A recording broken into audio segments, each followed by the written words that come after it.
फक्त साप म्हटलं तरी अनेकांची गाळण उडते, पण या सापाला हिंदू धर्मात पूजनीयही मानलं जातं. नागपंचमीसारख्या विशेष दिवशी त्याची शेतकऱ्यांचा वितरण म्हणून पूजा केली जाते. महादेवाच्या गळ्यात साप असल्याने तो भक्तीचे प्रतीक मानले आहे. काही लोकांना जाईल तिथे साप दिसतात. सापाचा संदर्भ ज्योतिषशास्त्रात विविध प्रकारे सांगितला जातो. हिंदू धर्मात सापांना महत्त्वाचे स्थान असल्याचे स्पष्ट होते. काही लोकांना स्वप्नात बऱ्याचदा साप दिसतात. काही लोक स्वप्नात साप पाहणे शुभ मानतात तर काही अशुभ मानतात. परंतु स्वप्नशास्त्रानुसार सापांची स्वप्ने अनेकदा शुभ संकेत देतात. जाणून घेऊया, स्वप्नात साप दिसणारे खूप शुभ मानले जातात. स्वप्नशास्त्रानुसार सोमवारी स्वप्नात साप दिसणे खूप शुभ मानले जाते. सोमवार हा महादेवाला समर्पित आहे. शिवशंकर स्वतः आपल्या गळ्यात नाग वासुकी धारण करतो. सोमवारी स्वप्नात साप दिसला तर यापेक्षा चांगले काय असू शकते.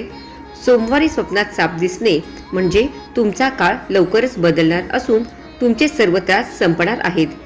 स्वप्नात साप दिसणे म्हणजे अडकलेले पैसे परत मिळण्याचे देखील संकेत असतात. याशिवाय ती बाब आध्यात्मिक प्रगतीचे प्रतीक मानतात. पांढरा साप पाहणे. स्वप्नात पांढरा साप पाहणे दुर्मिळ आणि शुभ मानले जाते. असं स्वप्न आनंद, शांती आणि सौभाग्य यांचे प्रतीक आहे. असं स्वप्न पडण्याचा अर्थ असा की तुम्हाला गुप्त पैसा मिळणार आहे किंवा तुमच्या काही मोठ्या इच्छा पूर्ण होणार आहेत. शिवलिंगावर साप दिसणे. कोणाला स्वप्नात शिवलिंगाभोवती साप लपेटलेला दिसला तर हे स्वप्न प्रत्यक्षात महादेवाच्या कृपेचे लक्षण आहे. असं स्वप्न पाहण्याचा अर्थ म्हणजे तुमचे प्रलंबित काम पूर्ण होईल आणि तुम्हाला तुमच्या करिअरमध्ये मोठे यश मिळेल. साप वर चढताना दिसणे. जर तुम्हाला स्वप्नात एखादा साप झाडावर किंवा भिंतीवर चढताना दिसला तर याचा अर्थ तुमची प्रगती होणार आहे. तुम्हाला तुमच्या नोकरीत बढती मिळू शकते किंवा तुमच्या व्यवसायात अचानक मोठा फायदा होऊ शकतो.